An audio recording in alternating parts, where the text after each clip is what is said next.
बौखलाए आतंकी घाटी में बेगुनाहों का खून बहा रहे हैं। गैर कश्मीरियों में खौफ पैदा करने के लिए उन्हें घर में घुस कर मार रहे हैं और देश की सियासत अपना एजेंडा सेट करने के नए नए तरीके इजाद कर रही है। जम्मू कश्मीर में 24 घंटे में फिर बाहरी मजदूरों को आतंकियों ने निशाना बनाया। कुलगांव में बिहार के रहने वाले मजदूर राजा और जोगिंदर को घर में घुसकर गोली मारी और अब बहस छिड़ गई है नेहरू बनाम पटेल की कश्मीर नीति पर। बीजेपी प्रवक्ता संबित पात्रा ने कांग्रेस पार्टी पर निशाना साधा। पूछा, कश्मीर नेता और सीडब्ल्यूसी के सदस्य तारिक हामिद कर्रा ने सोनिया और राहुल गांधी की मौजूदगी में सीडब्ल्यूसी की बैठक में सरदार पटेल को नीचा दिखाया।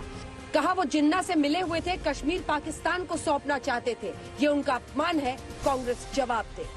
पार्टीशन हुआ उस वक्त पंडित नेहरू जी ने इसलिए असर्ट किया। जवाब दिया खुद तारिक कर्रा ने। बोले आजादी के वक्त नेहरू कश्मीर को साथ रखने के लिए इसलिए तैयार हुए क्योंकि वो नहीं चाहते थे कि जम्मू कश्मीर पाकिस्तान की तरह थियोक्रेटिक स्टेट बने। मैंने तो ये कहा कि आज की तारीख में सिर्फ गांधी परिवार ही लोगों को इंस्पायर कर सकता है। सरदार पटेल जिन्ना के साथ मिले हुए थे, इस प्रकार घृणक शब्दों का प्रयोग करके कांग्रेस पार्टी ने अपने सीडब्ल्यूसी के मीटिंग से न केवल भ्रम अपितु हम तो एक शब्द आगे जोड़ते हुए कहेंगे कि पाप किया है।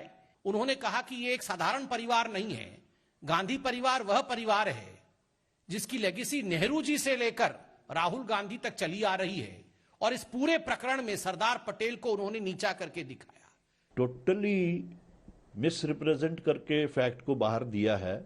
अब किसने ये सब चीजें बाहर बताई हैं ये भी देखने वाली बात है। It's a serious matter. Sardar Patel ji का जहां पे बात आई तो हमने ये कहा कि उन्होंने कहा था कि आप जम्मू कश्मीर को नेगोशिएट कर सकते हैं अगर वो पाकिस्तान की तरफ जाता भी है जूनागढ़ और हैदराबाद के साथ, लेकिन नेहरू जी नहीं माने। दो मजदूरों की हत्या पर एक तरफ है वो खौफ जिसकी वजह से कई मजदूर अब जम्मू स्टेशन का रुख कर रहे हैं और दूसरी तरफ वो राजनीति जो आपने देखी। जम्मू स्टेशन पर ये प्रवासी मजदूरों की खौफजदा पलायन की तस्वीरें हैं। घर वापसी कर जान बचाने में जुटे हैं ये मजदूर। विपक्ष ने सरकार पर कई सवाल दागे हैं। मैं समझता हूँ ये बहुत अफसोसनाक बात है कि बेगुनाहों को मारा जा रहा है। हम समझते हैं ये एक साजिश के तहत किया जा रहा है कि हम लोग बदनाम किए जाएं और इसमें हमारा हाथ नहीं है, कश्मीरियों का हाथ नहीं है। कश्मीरी पंडितों को फिर से मारा जा रहा है, सिखों को मारा जा रहा है, आज बिहार के मजदूरों को मारा गया है। तो ये कब रुकेगा? सिर्फ पाकिस्तान को धमकी देकर ये नहीं रुकेगा। बिहार के वैसे लोगों की हत्या हो रही है जो रोजी रोटी कमाने के लिए वहां गए। ये सवाल बिहार के मुख्यमंत्री से भी है कि आपकी चुप्पी क्या कहती है? इतने दबाव में है आप संदेश नहीं दे सकते हैं केंद्र की सरकार को? और केंद्र की सरकार क्या कर रही है? क्या वो अलाउ कर रही है कि इस प्रकार की चीजें चलती रहे? ये सवाल जरूर उठता है कि सरकार कुछ भी रणनीति है क्या उनके पास, या सिर्फ ये दिन प्रतिदिन का कुछ न कुछ जब कुछ हो जाए उसको करने का है, और इससे जो नुकसान हो रहा है वो नुकसान बहुत लंबा जाएगा।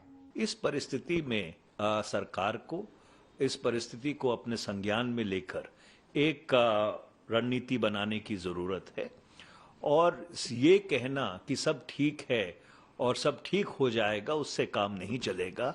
परिस्थितियां दुर्भाग्यपूर्ण वर्ष बिगड़ेंगी। इधर दिल्ली में गृह मंत्रालय में सुगबुगाहट तेज है। आंतरिक सुरक्षा पर गृह मंत्री ने बैठक की। बिहार के मुख्यमंत्री नीतीश कुमार ने जम्मू कश्मीर के उपराज्यपाल मनोज सिन्हा से बात की। महामहिम उपराज्यपाल हैं, उनको हमने तुरंत फोन करके बातचीत भी किया है कि भाई देखिए बड़ा कंसर्न है, ये बिहार का एक पहले हुआ, फिर दूसरा हुआ, फिर आज 2 हो गया, ये सब कुछ हुआ, इसको हम लोग को लेकर के काफ़ी चिंता। तो उन्होंने कहा कि नहीं, हम लोग इस बात को पूरे तौर पर देख रहे हैं, सब कुछ की तरह की बात उन्होंने सारी बात की। तो ये तो है, वहां पर तो कोई गड़बड़ तो हो ही रहा है। आतंकी एक के बाद एक गैर कश्मीरियों की हत्या कर रहे हैं और अब ये घाटी में सबसे बड़ी चुनौती बन गई है। सरकार इन्हें सुरक्षित कैंप में ले जाने की भी व्यवस्था कर रही है। कश्मीर में जो हत्याएं कर रहे हैं आतंकवादी लोग, मजदूरों की। कल भी 13 लोगों को मार दिया। इससे बड़ी नपुंसकता क्या हो सकती है आतंकवादियों की। 5 अगस्त को ही जम्मू कश्मीर से अनुच्छेद 370 हटे 2 साल पूरे हुए हैं। सूत्रों के मुताबिक गृह मंत्री अमित शाह का जम्मू कश्मीर का दौरा 23 अक्टूबर से शुरू हो रहा है, जिसमें गृह मंत्री अमित शाह जम्मू कश्मीर के एलजी, डीजीपी, आईबी सेना के वरिष्ठ अधिकारी और सीएपीएफ के अधिकारियों के साथ बैठक कर सुरक्षा मामलों की समीक्षा करेंगे। आज तक ब्यूरो।